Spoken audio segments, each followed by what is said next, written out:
അസ്സലാമലൈക്കും. ഇന്നിപ്പോൾ ഞാൻ ഒരു സ്നാക്സിൻ്റെ റെസിപ്പി ആയിട്ടാണ് വന്നിരിക്കുന്നത്. ഇപ്പോൾ ഇതിൽ പറഞ്ഞാൽ ചെറുപഴം, കദളിപ്പഴം, നേന്ത്രപ്പഴം ഉണ്ട്, 3 ഉണ്ട്. കുറേ ഓരോ കഷ്ണങ്ങളാക്കിയിട്ട് എടുത്തിട്ട് ചെയ്യുന്നുണ്ട്. ലാസ്റ്റ് വീട്ടിലുണ്ടാകുന്ന ലാസ്റ്റ് ഭാഗമാണ്, അപ്പോൾ അത് കേടുവരണ്ടായിട്ട് ചെയ്യും.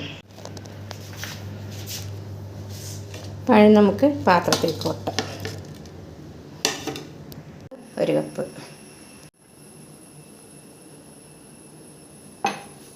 1/2 കപ്പ് അരിപ്പൊടി,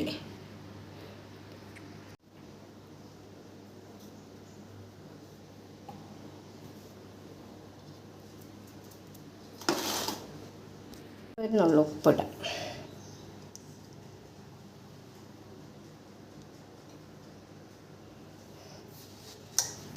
പഞ്ചസാര ഇടാം,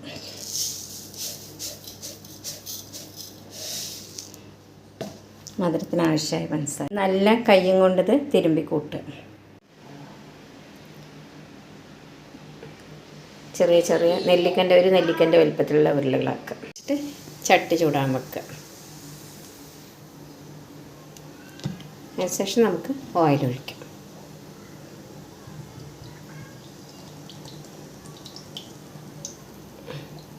അത് മുങ്ങിക്കിടക്കാനുള്ള ഓയിൽ വേണം. മീഡിയം ലെവലിൽ ചൂടായാൽ നമുക്ക് ഇത് ഓരോ ഉരുളകളാക്കിയിട്ട് ഇട്ട് കൊടുക്കാം.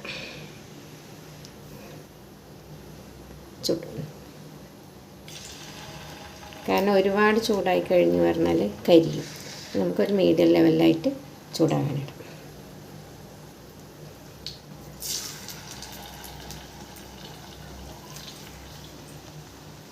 എണ്ണ ചൂടായ ശേഷം ചട്ടിയിലിട്ടിട്ട് ഇത് ഓരോന്നോരോന്ന് ഇട്ട് കൊടുത്തിട്ട് നന്നായി മുരിഞ്ഞ് വരട്ടെ. നന്നായി മുരിയുക പറഞ്ഞാൽ നല്ല സിമ്മിലിടുക, കുറച്ച് ഒരുപാട് കരിയാൻ പാടില്ല. സ്പൂണും കൊണ്ട് എല്ലാം ഒന്ന് തിരിച്ചിട്ട് കൊടുക്കുക. പഴം കൊണ്ട് റെഡി ആയിട്ടുണ്ട്. പഴം ഒന്ന് വേസ്റ്റ് ആക്കാണ്ട് ഇങ്ങനെയൊക്കെ ഓരോന്ന് ചെയ്ത് നോക്കുക. സബ്സ്ക്രൈബ് ചെയ്യുക, സപ്പോർട്ട് ചെയ്യുക, ലൈക്ക് ചെയ്യുക, ഷെയർ ചെയ്യുക. അസ്സലാമു അലൈക്കും.